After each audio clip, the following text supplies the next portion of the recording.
Baik, sebelumnya perkenalkan nama saya Zahra Farwania dengan 3 NIM terakhir 097.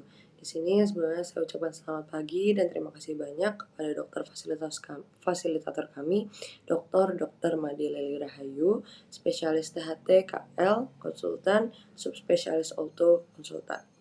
Kemudian saya ucapkan juga selamat pagi dan terima kasih banyak kepada evaluator kami, Dr. Iketut Suwanda, spesialis THT BKL, subspesialis Onko, konsultan FICS. Mungkin mohon izin dokter untuk mempresentasikan terkait hasil dari student project block special topic, yaitu terkait judul Good Quality of Life at the End of Life. Baik, sebelumnya perkenalkan saya Anastasia dengan 3 digit tim TK 175. Perawatan akhir hayat ataupun end of life care berfokus pada kenyamanan, martabat, dan juga kualitas hidup pasien ketika penyakit tidak lagi dapat disembuhkan. Tujuannya adalah untuk mengurangi penderitaan fisik, psikologis, sosial, dan juga spiritual sambil memenuhi kebutuhan dari keluarga dan juga pasien. Kualitas hidup menjadi indikator utama keberhasilan perawatan, namun sifatnya subjektif dan juga dipengaruhi nilai, keyakinan, serta pengalaman individu. Sayangnya, praktik di lapangan itu masih sering menekankan intervensi medis agresif yang justru dapat menambah penderitaan. Karena itu, tenaga kesehatan perlu memahami dan juga menerapkan konsep quality of life dalam setiap keputusan klinis. Dengan pendekatan yang holistik dan juga berpusat pada pasien, perawatan akhir hayat dapat memberikan ketenangan dan juga makna bagi pasien maupun keluarganya. Om Swastiastu, perkenalkan nama saya Bagus Putu Purwaka dan Hendra dengan 3 digit NIM terakhir 202. Baik, untuk rumusan masalah dari SP kami, dari melihat latar belakang tersebut, kualitas hidup sangat kompleks terutama dalam perawatan akhir hayat, sehingga berbagai masalah perlu dijelaskan, di mana salah satunya berbagai pandangan atau definisi tentang kualitas hidup, terutama pada perawatan akhir hayat. Lalu yang kedua ada bagaimana konsep kualitas hidup dan penerapannya pada pasien perawatan akhir hayat. Lalu yang ketiga ada berbagai aspek kualitas hidup dalam penanganan pasien dengan perawatan akhir hayat. Dan yang terakhir bagaimana peran dokter dalam mempertahankan dan meningkatkan kualitas hidup pasien dengan perawatan akhir hayat. Baik, selanjutnya untuk tujuan dan manfaat, di mana tujuan ini untuk mengetahui lebih mendalam tentang definisi kualitas hidup dan perawatan akhir hayat serta hubungan di antara keduanya. Lalu juga memahami konsep kualitas hidup dan penerapannya pada pasien perawatan akhir hayat, lalu memahami aspek-aspek kualitas hidup dalam perawatan akhir hayat. Untuk manfaatnya, di mana manfaat dalam penulisan ini adalah manfaat umumnya menambah pengetahuan dan referensi terutama dalam hal perawatan akhir hayat, end of life care, yang salah satunya dalam meningkatkan kualitas hidup pasien. Manfaat khususnya di mana mengerti definisi kualitas hidup dan perawatan pasien akhir hayat serta hubungannya, lalu juga memahami konsep dan aspek-aspek kualitas hidup dan perawatan akhir hayat, dan juga memahami peran dokter dalam meningkatkan end of life care. Perkenalkan, nama saya Talia Marvela Alvana Pandiangan dengan NIM akhir 237. Saya akan menjelaskan konsep end of life care. Jadi, end of life care merupakan program yang menyediakan perawatan intensif bagi orang-orang yang berada di tahap akhir kehidupan, telah berhenti mengendalikan penyakitnya, atau berhenti melanjutkan pengobatan. Perawatan ini memberi dukungan fisik, emosional, spiritual, dan juga sosial kepada pasien beserta keluarganya. Konsep ini berupa tindakan komprehensif dan penuh kasih sayang untuk mengurangi gejala fisik dan psikologis pasien dengan penyakit yang tidak dapat disembuhkan. Tujuan end of life care adalah mengendalikan rasa sakit dan gejala lainnya sehingga pasien merasa senyaman mungkin. Perawatannya bisa dilakukan di rumah sakit, maupun di panti jompo.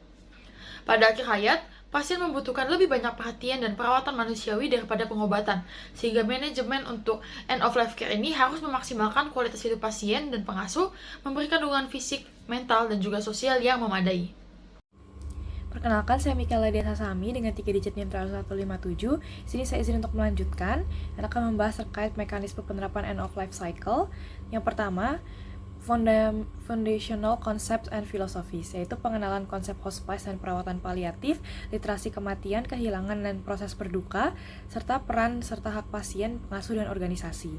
Lalu Communication and Decision Making, pentingnya komunikasi efektif dan empatik, penghormatan privasi serta martabat pasien, dan dukungan dalam proses pengambilan keputusan. Lalu Planning and Preparation, perencanaan praktis, medis, dan juga hukum, penyusunan dokumen seperti wasiat hidup, dan penguatan dukungan jejaring sosial. Lalu Symptom Management and Comfort, ini penilaian dan kontrol gejala nyeri seperti kontrol gejala seperti nyeri, stres, dan lainnya, fokus pada peningkatan kenyamanan dan kesejahteraan pasien. Lalu end of life care practice, yaitu persiapan menjelang kematian dan proses perpisahan terakhir sesuai dengan budaya dan agama dari pasien dan juga keluarganya. Lalu support and caregiving, yaitu dukungan praktis, emosional, dan spiritual untuk pengasuh atau caregiver, lalu edukasi tentang proses berduka dan layanan dukungan duka cita. Mungkin sekian yang bisa saya sampaikan, selanjutnya akan dilanjutkan oleh rekan saya. Terima kasih. Baik, selanjutnya adalah mengenai konsep quality of life. Menurut WHO, definisi dari quality of life yaitu merupakan persepsi individu mengenai posisi hidupnya dalam konteks budaya, nilai, tujuan, harapan, dan juga kekhawatiran. Adapun sifat dari QOL ini atau quality of life dibagi menjadi dua, yaitu subjektif dan juga multidimensional. Subjektif artinya adalah menekankan pada pengalaman dan juga penilaian pribadi. Sementara itu untuk multidimensional, hal ini mendefinisikan bahwa quality of life ini mencakup kesehatan fisik, kesejahteraan psikologis, hubungan sosial, dan juga aspek spiritual. Kemudian terdapat perbedaan dengan konsep lain, yaitu adalah standard of living, di mana lebih berfokus kepada status ekonomi dan juga health related QOL, di mana berfokus pada kesehatan dan juga quality of life. Kemudian dari perkembangan konsep quality of life itu sendiri berevolusi dari perhatian filosofis dan juga sosial sehingga menjadi hasil yang penting dalam suatu penelitian dan juga praktik kesehatan. Kemudian selain itu quality of life ini juga dapat memperluas fokus dari kondisi medis sehingga terdapat pengalaman subjektif dari pasien dan juga mengenai kepuasan hidup. Kemudian untuk pendekatan dari pengukuran quality of life dapat dibagi menjadi ke domain-domain terukur seperti misalnya ekonomi, budaya, politik, ekologi, dan juga yang lain sebagainya. Kemudian juga dapat menggunakan instrumen yang komprehensif untuk menilai berbagai dimensi kehidupan. Sehingga dapat disimpulkan bahwa quality of life merupakan penilaian holistik dan juga kontekstual atas suatu kesejahteraan hidup, menggabungkan pengalaman subjektif dan juga aspek-aspek kehidupan yang relevan, dan quality of life ini dapat berguna untuk penelitian dan juga praktik klinis. Baik, selanjutnya di sini saya akan menjelaskan mengenai di akhir hayat kualitas hidup seseorang itu sangat dipengaruhi oleh faktor fisik loh. Nah, jadi bagaimana hal itu bisa terjadi? Pertama, gejala fisik seperti nyeri, sesak napas, dan kelelahan itu seringkali menurunkan kualitas hidup secara signifikan. Jadi kita harus menangani gejala yang fisik tersebut secara optimal, itu sangat penting untuk menjaga kenyamanan pasien. Kedua, status fungsional. Kita harus bisa menjaga status fungsional oleh pasien. Karena penurunan kemampuan tubuh itu membuat pasien kehilangan kemandirian dan rasa martabat. Karena itu menjaga mobilitas dan membantu aktivitas sehari-hari itu menjadi bagian penting dari perawatan paliatif. Lalu ketiga dan yang terakhir itu lingkungan fisik. Itu juga berperan besar. Desain ruang yang dapat memberikan privasi dan akses ke alam itu dapat meningkatkan rasa tenang dan nyaman. Sementara itu perawatan di rumah itu bisa memberikan kendali lebih bagi pasien, meski perlu dukungan lebih bagi keluarga. Ketiga faktor ini itu saling berkaitan dan dapat dimodifikasi untuk meningkatkan kualitas hidup di akhir hayat.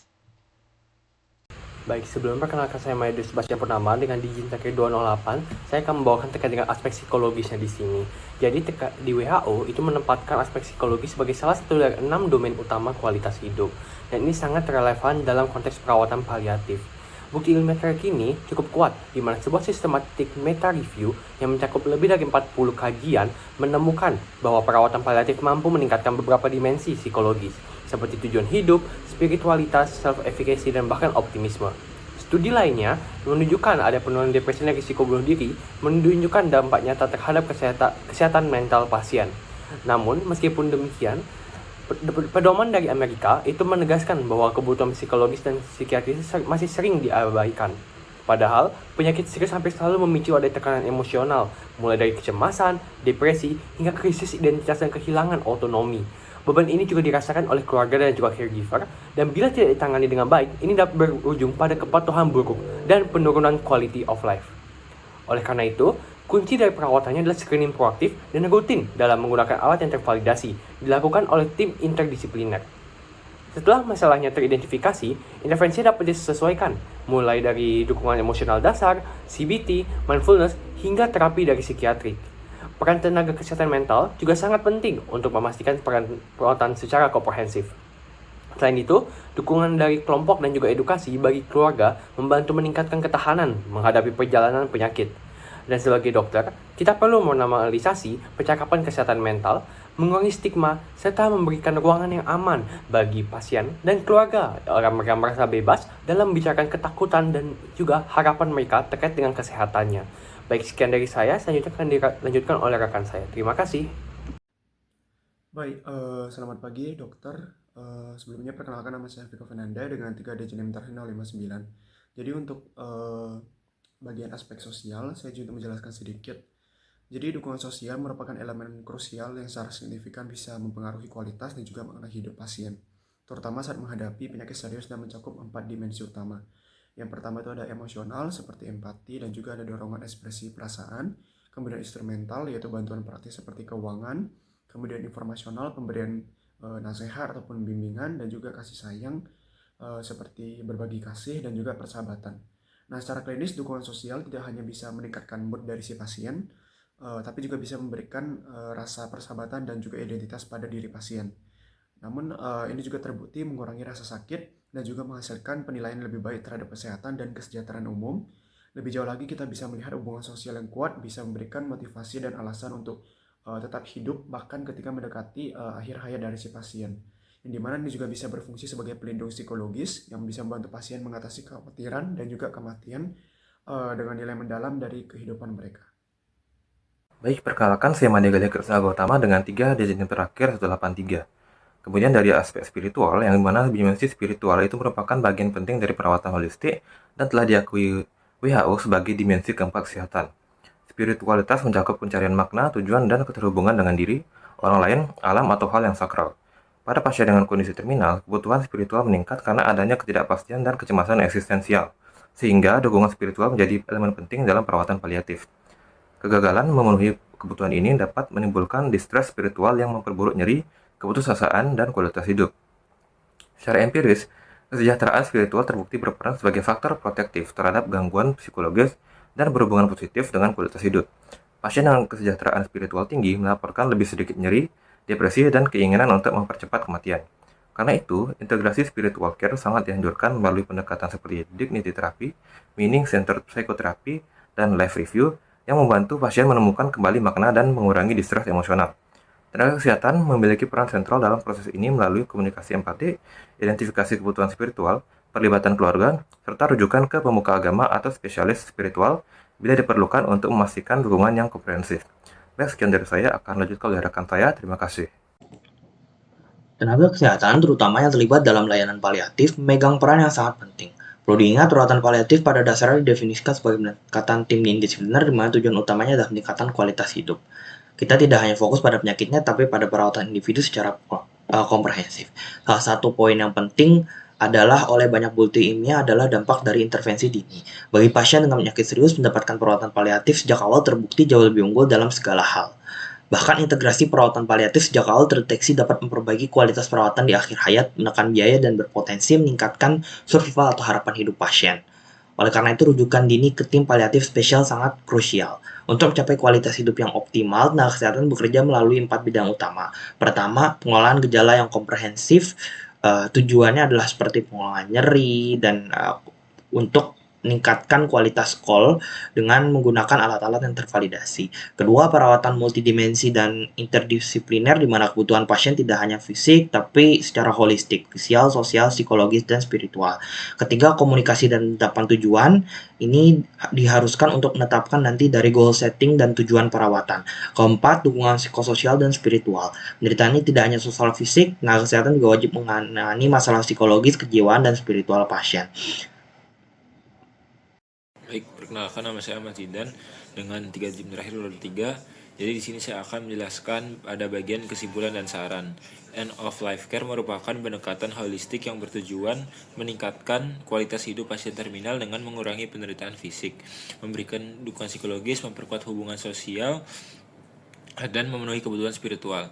Quality of life yang bersifat subjektif dan multidimensional dipengaruhi oleh interaksi berbagai aspek fisik, mental, sosial, dan spiritual. Tenaga kesehatan memiliki peran penting dalam mengelola gejala, berkomunikasi secara efektif, bekerja secara interdisipliner, serta memberi dukungan menyeluruh. Perawatan paliatif yang diberikan lebih awal terbukti meningkatkan kenyamanan, kualitas hidup, dan pengalaman pasien serta keluarga. Lalu untuk saran yang nomor 1 bagi tenaga kesehatan, tingkatkan kemampuan komunikasi empatik dan manajemen gejala, memperkuat kerjasama interdisipliner dalam memberikan perawatan holistik. Lalu yang kedua bagi fasilitas pelayanan kesehatan, menyediakan ruang dan fasilitas pendukung paliatif yang nyaman dan privat, melakukan rujukan dini ke layanan paliatif. Lalu yang terakhir bagi keluarga pasien, terlibat aktif dalam perawatan dan dukungan emosional pasien, membangun komunikasi terbuka mengenai nilai dan preferensi pasien. Sekian dari saya, terima kasih. Baik, mungkin dari kesimpulan dan saran tadi menutup sesi presentasi kami. Dari kami mengucapkan terima kasih banyak atas perhatian dan juga arahan dari dokter.